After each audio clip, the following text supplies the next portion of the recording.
Hello friends, आज हम पढ़ेंगे प्रकृति। तो प्रकृति जो जाति, कुल, देश, काल, वय, प्रत्यात्मनीयता से जो प्रकृति बताई गई है वो आचार्य चरक ने क्यों वर्णन किया है और कहाँ वर्णन किया है वो हम देखेंगे। तो ये कहाँ वर्णित है? एक चरक संहिता पाठ फर्स्ट के इंद्रिय स्थान के अध्याय नंबर फर्स्ट, जिसका नाम है वर्ण स्वरीय इंद्रियम अध्याय, उसके श्लोक नंबर 5 में वर्णित है।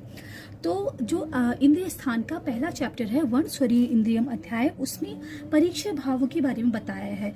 तो कुछ परीक्षा भाव जो होते हैं, परीक्षा भाव जो वो पुरुष में प्रेजेंट होते हैं, कुछ ऐसे परीक्षा भाव होते हैं जो पुरुष में प्रेजेंट नहीं होते हैं। तो जो पुरुष में प्रेजेंट होते हैं उनकी जो डायग्नोसिस होता है, मतलब उनकी परीक्षा होती है, वो किससे करते हैं? प्रकृति या विकृति से करते हैं। प्रकृति यानी कि वो चीज़ नॉर्मल है, विकृति यानी कि एबनॉर्मल है। तो सबसे पहले जो प्रकृति की परीक्षा होती है वो जाति से होती है। जाति प्रसक्ता, जाति यानी कि रेस, जो कास्ट होती है पर्सन की। उसके बाद कुल, फैमिली से होती है। देश अनुपातनी, देश यानी कि किस देश में वो जन्म हुआ है उसका, यानी कि पंजाब देश में या कश्मीर देश, ऐसे कोई भी देश मान सकते हैं। काल अनुपातनी, सीजन पे वेरिएशन करता है। वयो अनुपातनी, एज से रिलेटेड होता है। प्रत्यात्मनीयता, प्रत्यात्मनीयता मतलब जो पर्सनल हैबिट्स होती हैं उस पर भी डिपेंड करता है।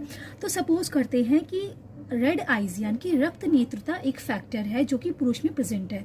तो किसी पर्सन में ऐसा हो सकता है कि ये जीनस हो कि उसकी रेड आइज हो, मतलब जो उसकी स्क्लेरा हो वहाँ पे रेडिशनेस हो, तो ये रेड आइज हो सकता है। किसी के लिए ये एबनॉर्मल हो सकता है। तो ऐसे ही जाति, कुल, देश, काल, वय, प्रत्यात्मनीयता से कुछ फैक्टर जो होते हैं वो नॉर्मल होते हैं, इनकी विकृति होती, प्रकृति होती है, इनकी नॉर्मल होते हैं, कुछ विकृति होती है, एबनॉर्मल होते हैं। तो इसलिए ये प्रकृति आचार्य चरक ने इंद्रिय स्थान में बताई है।